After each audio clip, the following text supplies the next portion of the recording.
1969, a year of monumental achievements. Man walked on the moon, a rather large music festival in a New York field.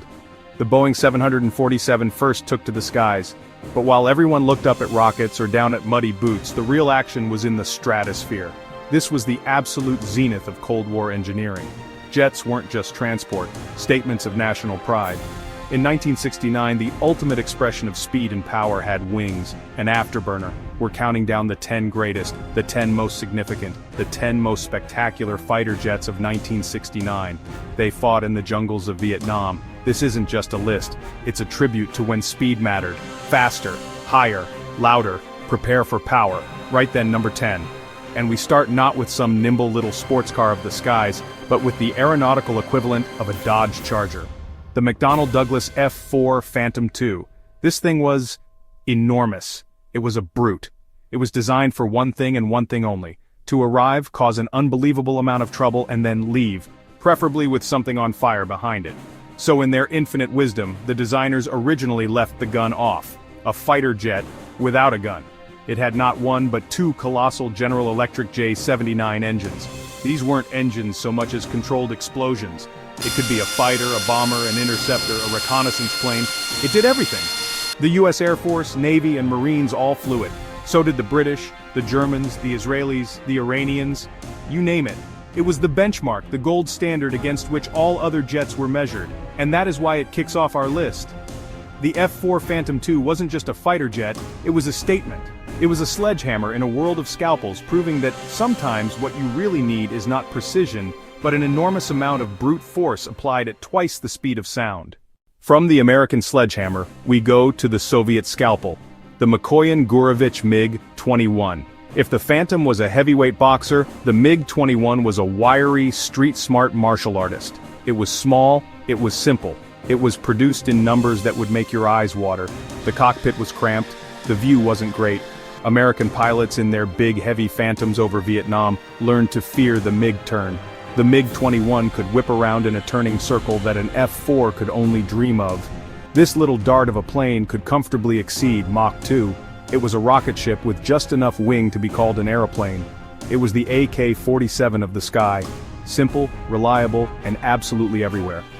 Now, if the Americans gave us a muscle car and the Soviets gave us a rally car, what did the French give us?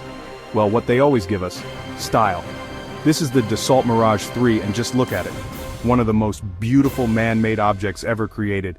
That pure, simple delta wing, the pointed nose, the slender fuselage, one of the first Western European fighters to exceed Mach 2 in level flight.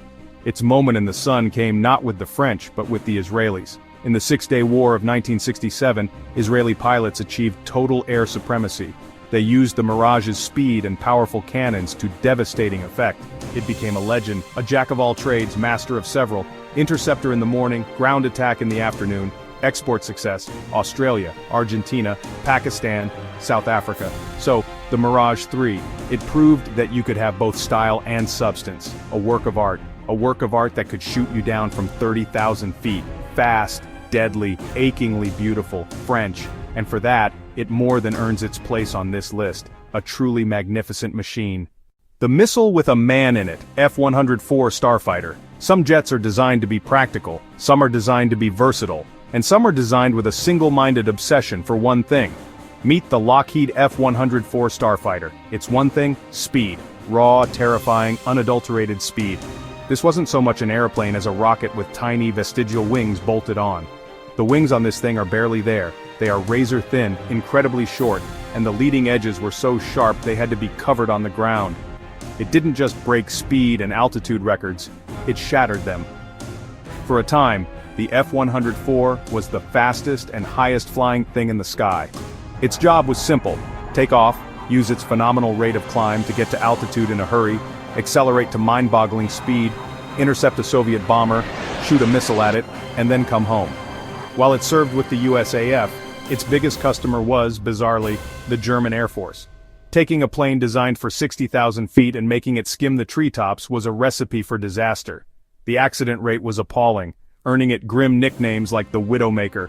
It was a classic case of the right tool being used for the wrong job: Britain's vertical rocket English Electric Lightning. While the Americans were building rocket ships with tiny wings, the British came up with this. If the Starfighter was a drag racer, this was a vertical takeoff drag racer. The secret was its unique engine configuration. Not two Avons side by side, but stacked in the fuselage. The Lightning's party trick wasn't just speed, it was its astonishing rate of climb.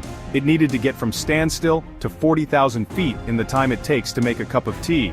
Scrambled on a cold, damp morning in Lincolnshire, it would point its nose to the sky and just go up, like a homesick angel on fire. It could accelerate, pointing straight up. It could even supercruise, fly supersonic without afterburner. A trick many modern jets still can't manage. But there were compromises. Fuel capacity was limited. Early models had barely enough fuel for one interception, then land. The cockpit was a mess of dials and switches. The undercarriage was famously spindly. A temperamental thoroughbred requiring careful handling. But what a machine. In 1969, the Lightning guarded Great Britain.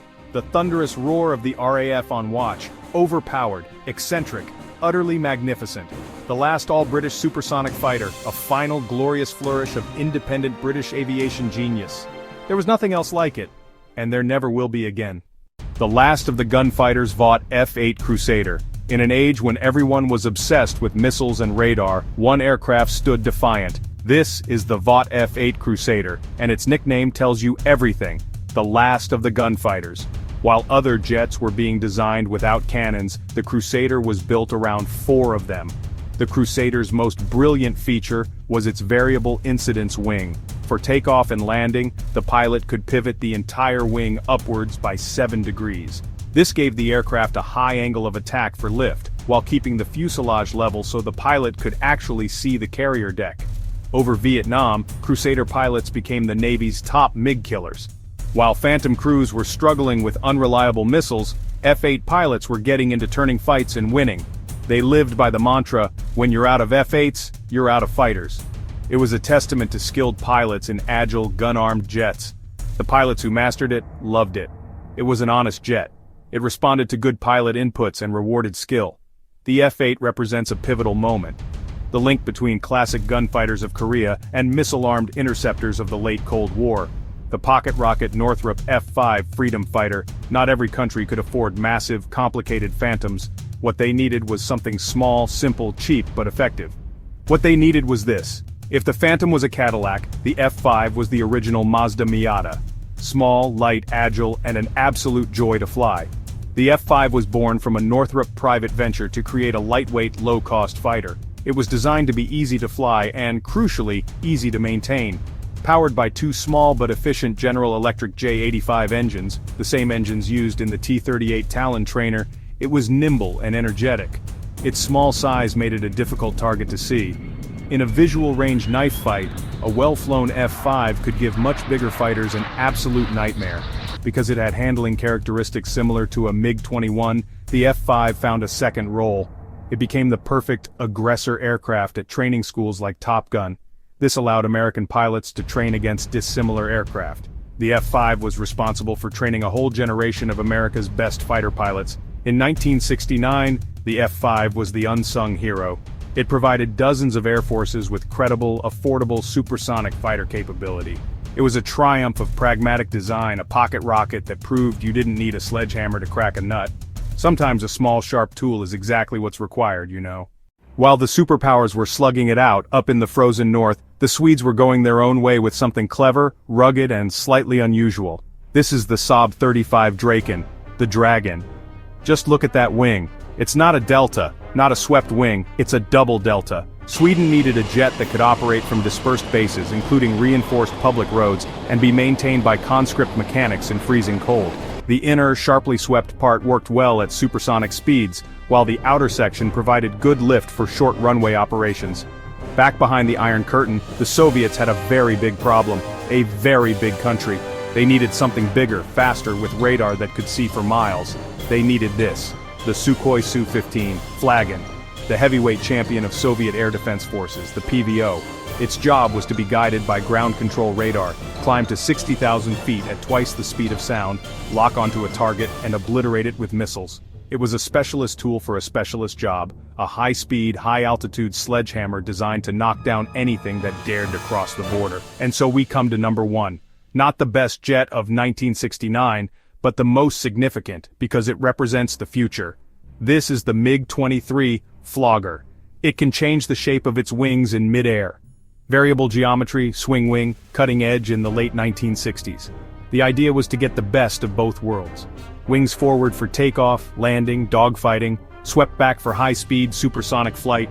Designed to replace the MiG-21, more range, more powerful radar, bigger missiles. A huge leap forward in Soviet fighter tech. And there you have it. 10 machines from 1969, each a masterpiece of engineering, each a product of a world balanced on a knife edge. This was perhaps the last great era of individualistic design. Americans, power; Soviets, numbers; French, elegance; British, eccentricity; Swedes, cleverness. You could tell a jet's origin at a glance. They had character, they had flaws, they had souls. Today, everything is a gray, stealthy wedge designed by committee and supercomputer. They are more effective, but something has been lost. So let's raise a glass to these magnificent machines and the brave men who flew them. They pushed the boundaries, faster, higher. They were the ultimate expression of power and speed, the true supercars of the sky. And on that bombshell, it's time to end. Thank you for watching.